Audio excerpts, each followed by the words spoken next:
Here, Dr. Laini Burton, Queensland College of Art, Griffith University, Australia. Laini, thank you so much for joining us today. And Laini will talk on filters and fakery, the 21st century mask. Thank you. Can you hear me okay? Yes, all good. Okay, we're about to be hit by an incredibly large thunderstorm, so I hope my internet stays on. So okay, yeah. I'll just share my screen with you. Okay, yeah. I'd like to begin by acknowledging the traditional custodians of the land on which I live and work in Brisbane, Australia, the Jagera and Turrbal peoples, and pay my respects to elders past, present and emerging. And I'd like to extend that respect to all First Nations participants who join us today. And I'd also like to kindly thank Ludmilla from HSC Art and Design School, National Research University, Higher School of Economics for inviting me to participate in sharing my research with you. So I'd like to begin by providing some context to my paper. I began by researching masks and masquerade around the year 2000. At the time, discourse on masks was actually quite limited. It belonged predominantly to the domain of medical literature.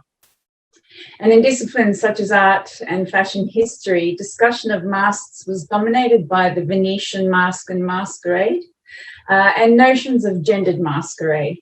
However, masking can also be understood, and I turn often to Efrat Zilon's scholarship on this. She's written that it's also a self-conscious device of artifice, which adds ambivalence to dress codes, causing the links between fashion and social reality it indexes to become blurred. So hopefully as I explore the various forms of masking today with you, this ambivalence will be revealed as something that's actually quite loaded with potential. And you can see in my opening slide here, I tried to add every filter that I could to my own face, and I resisted the urge to get rid of all my spots. So that's the real me there.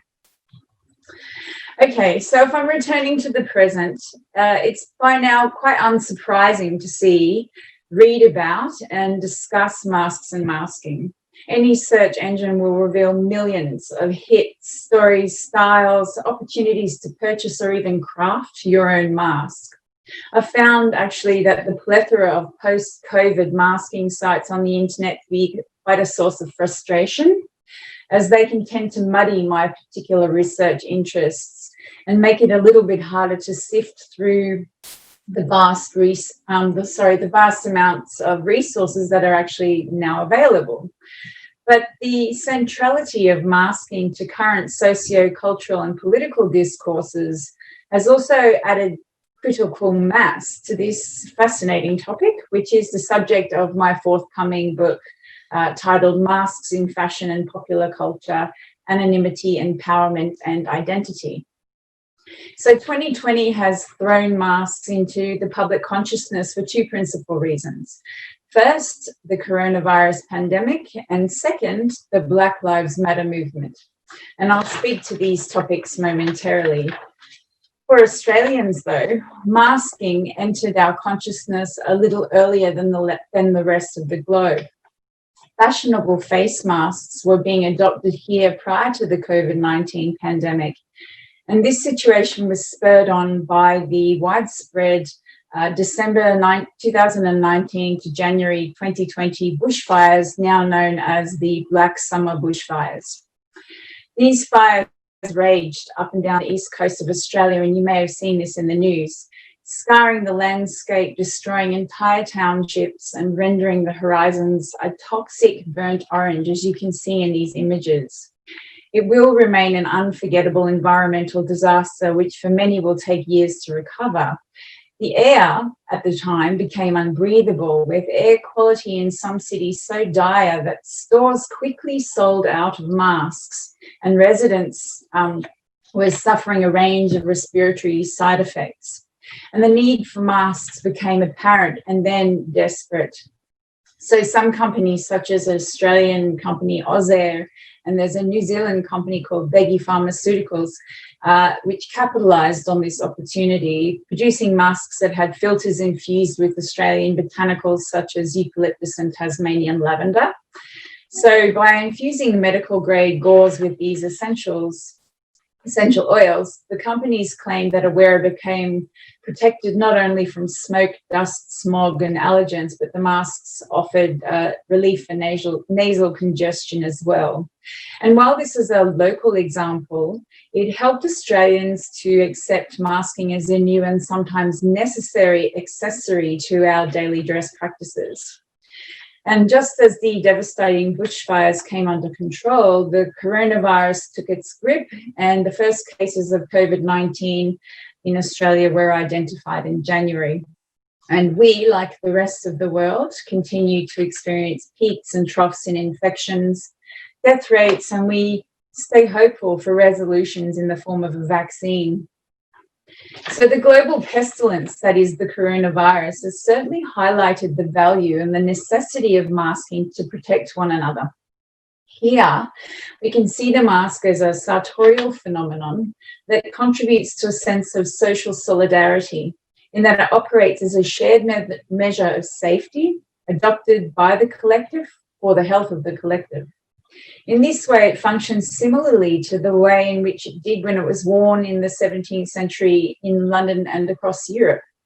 A significant difference is that in the 17th century, when mask wearing became a socially acceptable aspect of everyday dress, it was one's privacy and reputation that was at stake, whereas today it's become the simple fact that one's life may be at risk. As the threat of the coronavirus sank in, stories of mask shortages soon recounted in many countries. And this drove ingenuities as community groups, independent operators, and individuals alike moved to produce their own masks.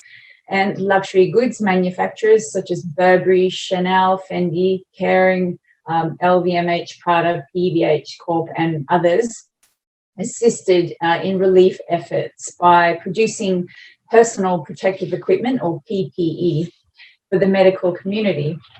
And to give you a sense of the scale of the need, in March 2020, Fortune magazine reported that in order to address the crisis, China accelerated its production of medical face masks, churning out as many as 116 million per day by the end of February. So acceptance of the PPE style mask is not shared by all, as we have repeatedly seen in the media. There remains resistance to mask wearing in many places across the world. The mask has become highly politicized. A significant example has been Donald Trump's attitude to masking, his refusal to mask, and his removal of the mask at the critical moment he re-entered the White House unmasked after allegedly contracting the virus. Given our modern scientific knowledge on germ theory and epidemiology, we know masking to be an effective device against viral transmission. The common medical style masks we see today were also in widespread use during the Spanish flu pandemic, which spread across the globe from 1918 to 1919. It's estimated that 50 million deaths occurred globally, with the Centre for Disease Control and Prevention archive stating that with no vaccine to protect against the influenza infection and no antibiotics to treat secondary bacterial infections that could be associated with influenza, control efforts worldwide were limited to non-pharmaceutical interventions such as isolation, quarantine, good personal hygiene, use of disinfectants, and limited public gatherings. It sounds quite familiar. So masks are advised as an accessible method to help fight stamp out the influenza. And I note as an aside here, excuse me, that the current global death toll from coronavirus, according to the BBC World News, as of yesterday, is numbered at 1,150,328 and rising. So we've not yet hit the Spanish flu numbers, but masking is a good way to treat this idea. In their Lancet article, A History of the Medical Mask and the Rise of Throwaway Culture, Bruno Strasser and Thomas Schlich discussed the correlation between advancements in germ theory in the 20th century and the development of the disposable face mask. The ubiquitous cloth mask broadly used by the public during the Spanish flu eventually made way for the disposable mask during the 1930s, with synthetic materials becoming widely adopted as materials technology advanced into the 1960s. They go on to state that during the 1918 to 1919 influenza pandemic, wearing a mask became mandatory for police forces, medical workers, and even residents of some US cities, although its use was often controversial. In cities like San Francisco, the decline in deaths from influenza was partially attributed to the mandatory mask-wearing policies. The mandate to wear masks was met with controversy, with many citizens resisting, and the defiance was such that citizens of Seattle galvanized in 1919 to form the Anti-Mask League of Seattle. Incidentally, San Francisco had one of the higher excess death rates. In early 2020, as newspapers have tracked the spread and death toll of COVID-19, The Guardian unearthed what it called the now forgotten movement known as the Anti-Mask League, claiming its formation grew as hostility to common sense measures on grounds of personal liberty swept Seattle. Similar resistance has been witnessed during the COVID-19 pandemic, with citizens protesting around the world the requirement for mask wearing to prevent the virus. Yet there's no doubt that mask wearing remains one of the most accessible defenses against viral transmission. I'd like to turn now to the politicization of the mask in another, yet no less significant context that's dramatically changing the way we consider masking, and also how we move forward in terms of the critical and necessary process of decolonization in the 21st century. On May the 25th, 2020, George Floyd, a 46-year-old African-American man, was handcuffed and pinned to the ground by white police officers' knee on his neck. These actions led to Floyd's death. Subsequently, protests began in Minneapolis, where the incident occurred, and were soon being staged in other cities across the globe. In my own city of Brisbane, I attended a huge rally, masked of course, in solidarity with those that sought justice for acts of institutional brutality, abuse, and racial profiling long experienced by Black, Indigenous, and people of colour. Masks have long been used as a strategy to protect anonymity in protest activity. We might think of examples such as anti-war protests, the Guy Fawkes masks seen in Occupy Wall Street protests, May Day Union protests, or even Pussy Riot's balaclava masks during their punk prayer performances. There is a strong legacy of the mask being associated also with criminal activity, anarchism, and civil unrest. Alongside this legacy runs the fact that Black, Indigenous, people of colour are more likely to be searched, arrested, charged, incarcerated, and killed by the law than white people. The events that precipitated mass masking, that is, the death of George Floyd and the coronavirus, meant that Black, Indigenous, and people of colour who wore masks in protests and on a daily basis in order to protect themselves from the virus were expressing anxiety when wearing masks. This is because of the systemic racism and the history of racial profiling that has become heightened as a result of these events.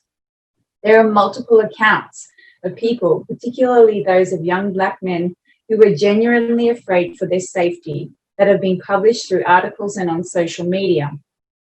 One story titled "Why I Don't Feel Safe Wearing a Face Mask," published in the Boston Globe by Aaron Thomas, is disturbing in its expression of this reality. Thomas precisely summarizes his fear in saying, "I want to stay alive, but I also want to stay alive." And that's the tweet you can see on the slide there. Professor Vicky Mays from UCLA's Fielding School of Public Health has been tracking incidents where Black men wearing masks have been harassed. And in a chilling statement, she said, "Which death did they choose, COVID-19 or police shooting?" Such incidents go a long way to prove there is much work to do in addressing a systemic racism in all disciplines across all nations. In her book, Dressing Constitutionally, Ruth Ann Robson, a constitutional law scholar and professor of law at City University of New York, has discussed the history of anti-masking laws. She said selective enforcement is part of the anti-mask law's history. Originally passed in 1845 in the United States, the law prohibited disguising oneself in public, as well as public assemblies of 3 or more people while disguised. And while the law has since been amended, it's been enforced, as writer Melissa Gira Grant says, in the spirit of offences that are, quote, generally unsalutary or unwholesome from a social viewpoint. But what happens when unsalutary and unwholesome from a social viewpoint is actually just an individual exercising their right to anonymity? As my fellow speaker Lev Manovich has often discussed, our increasingly network world is in the process of an evolution of artificial intelligence, that is, learning all the time. This is happening because with every online purchase, click of the mouse, search of the internet, upload of that photo, hashtag, and of course, any public ingress and egress where surveillance cameras capture and scan your face, we're amassing a vast digital signature. It's so omnipresent that it goes almost completely unnoticed. If we think about the mask then in the context of the 21st century surveillance technologies, we can see how they can become an effective tool to resist surveillance and thwart facial recognition or biometric technologies which use computing to map and measure your facial characteristics to create your very own facial signature or profile. Why, you might ask, is this important if everything is recorded anyway? Even though I might suggest a dose of healthy caution in this issue, I do believe there are benefits to this technology. Some benefits cited in relation to this technology might be to identify victims of human trafficking, increase public safety by minimizing contact with known criminals, for example, or protect children from pedophile activity. And yet how the technology itself is used by those who possess it, and indeed the companies that sell or license it, is ethically fraught. One company called Clearview AI scraped over 3 billion publicly shared images and your faces from social media accounts and placed into a facial recognition database. The premise is to keep you safe. The technology is now used by the American law enforcement agencies such as the Department of Homeland Security, the Federal Bureau of Investigation, and Immigration and Customs Enforcement. While I won't enter into any analysis on the ethical implications of consent or the potential misuse of data and misidentification of persons, it does give rise to a more critical approach to information sharing and certainly draws on Foucault's theory of the panopticon. However, Foucault's panopticon presupposed a central surveillance system, whereas in a neoliberal 21st century culture, companies like Clearview AI decentralize this power, offering it up for sale to the highest bidder whose agenda for use cannot be made clear.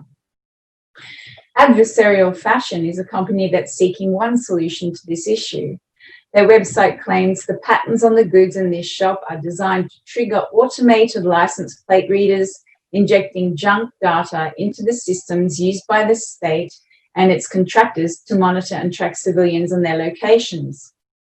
However, with the speed at which AI adapts, more precise detection will soon likely be made based on those features that actually remain visible, such as eyebrows, eyes, and your hairline.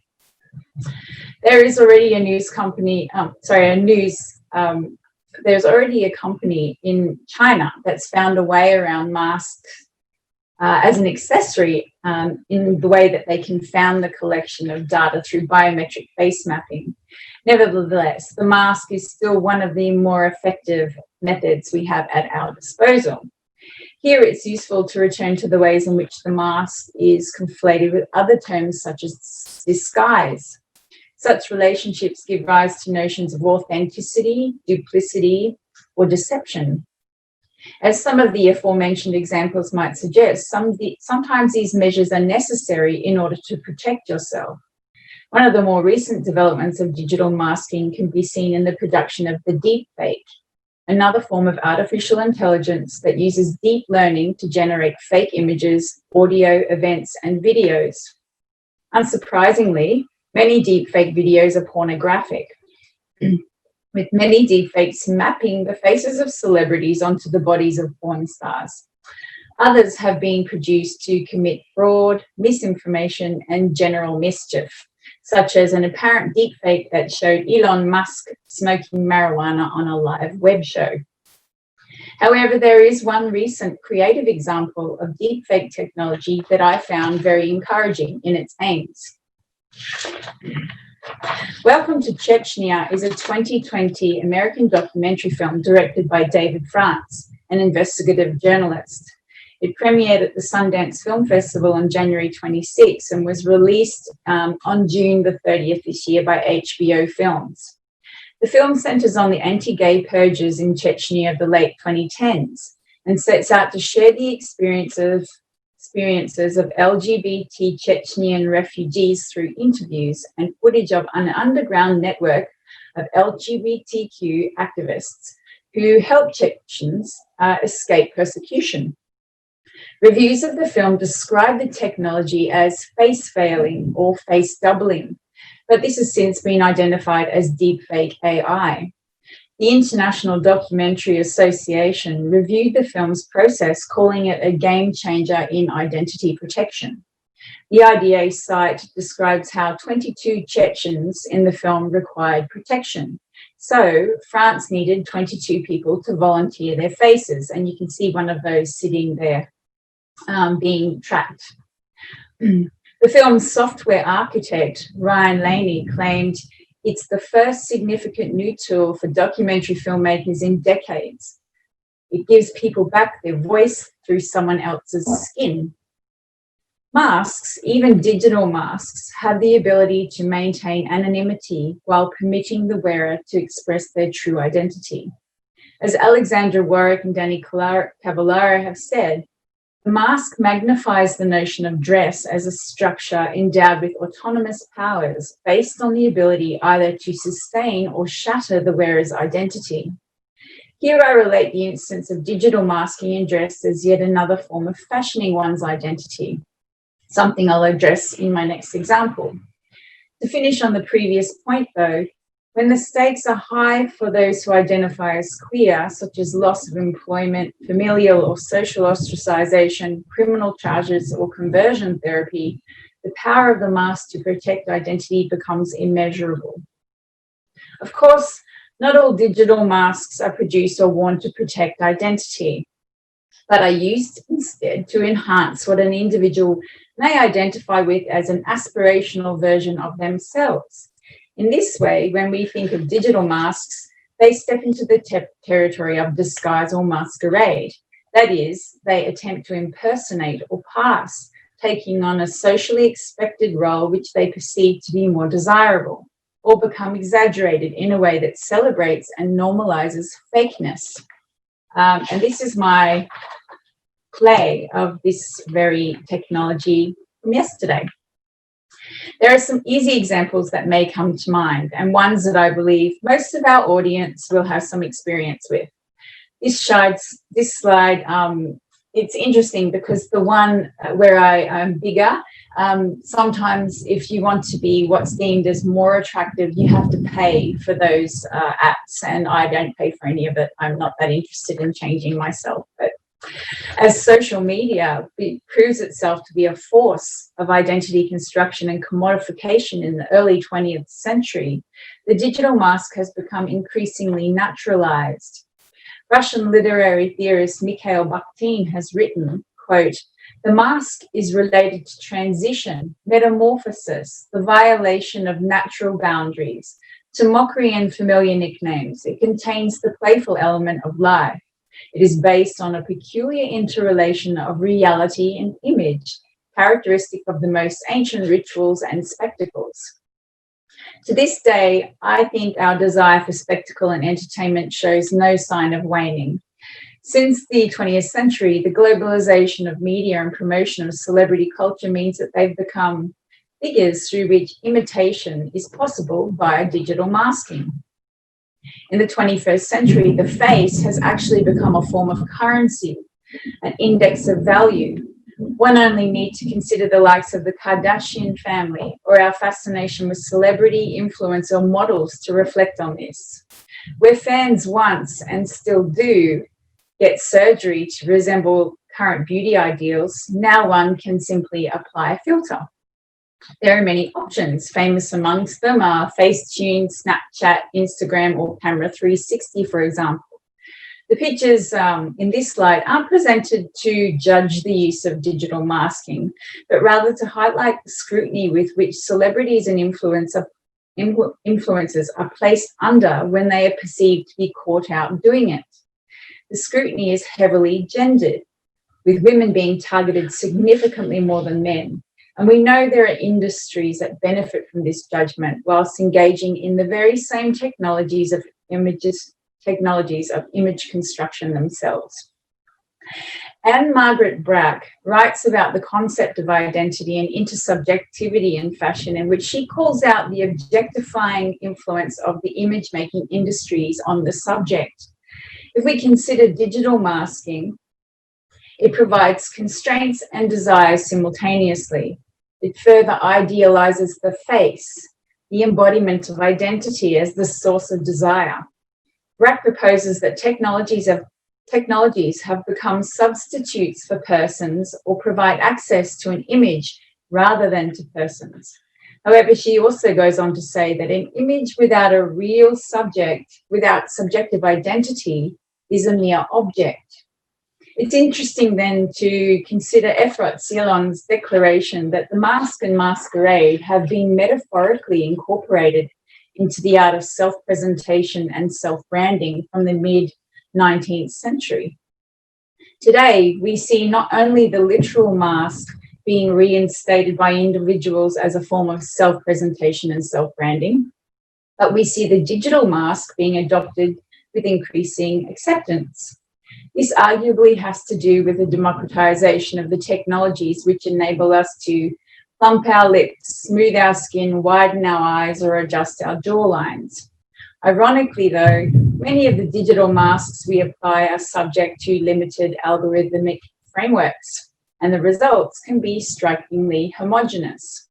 However, masking, digital or otherwise, facilitates forms of experimentation in the quest for subjectivity and agency, a way of authoring a construction of the self, one of the many selves that was so famously articulated by the early 20th century French photographer Claude Cahun when she said, "Under the mask, another mask. I will never finish removing all these faces."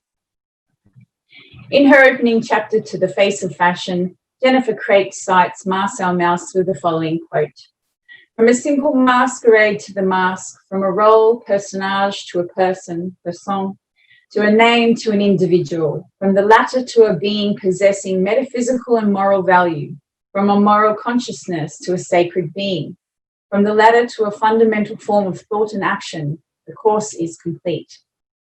The various functions and forms of masking presented here roll through these categories of the person that Mauss was seeking to communicate.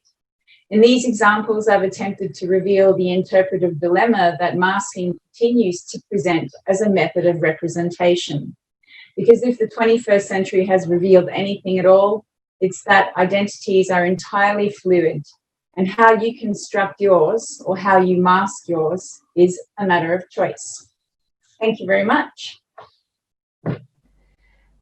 Laini, thank you so much for your fantastic presentation and so many topics, so many diverse and relevant topics to the current situation. So any comments, questions? So I wonder myself how this, challenge will influence the designers, because decades ago, London-based duo Vex Generation produced this garment, which allowed, to cover your whole body, face included, as a response to cameras, which started, to appear everywhere in the UK, in London, in Metro in the first place. So how do you think it will influence garment industry? I think it already has. I mean, as I said, I've been quite obsessed with masks and masquerade for many, many years. And for as long as I can remember, probably for about 10 years, I've been collecting images of masks on the catwalk, so on the runway, by fashion designers, haute couture masks, masks that you couldn't wear that are actually forms of art. But then there are also masks that are part of the garment that are actually quite functional, and you can imagine pulling them up. There have been recent Instagram photos of people with dresses that just pull up to here, and it looks quite strange. So you're a body with just this going on. So I think it's been happening for a long time. I think it will continue to happen, and I think because of the two, as I say, those two events that have really brought masking back into our consciousness, I don't think it's going to go away too soon. I think actually it'll probably get more creative, hopefully. Okay, thank you. Comments, questions?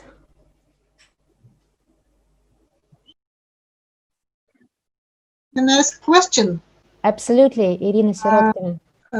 Thank you, Laini, for it was a very good presentation on a topic that interests me a lot. And I think we're going to meet at one of another Zoom session discussing masks, and I'm looking forward to it.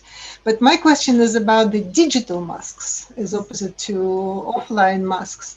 Do you think that something about digital environment which invites people using other identities, and if there is something indeed that people want to mask themselves either to improve or to conceal, what it is about the digital environment which is different? Thanks, Irina. The digital space is kind of monstrous and wonderful all at the same time, because what it offers us is limitless potential in terms of creativity and amendments or edits. You can do anything to your face, as I demonstrated quite badly in my examples, but what it can also do is it has this culture of bravery that sits amongst people who are trolls. So digital masking, I might be speaking about masks that we're framing around our face, but people can also mask themselves by changing their names and changing their identities in the digital space that enable them to become somebody else and behave like somebody else in a way that's damaging, in a way that's purposefully provocative or contentious. So the digital space is, as I said, it presents as much danger as it presents as much potential. So, and you can speak about masking in so many different contexts in that way. So, I mean, I hope that answers your question. I'm just mindful of the time. Thank you. Thanks, Irina.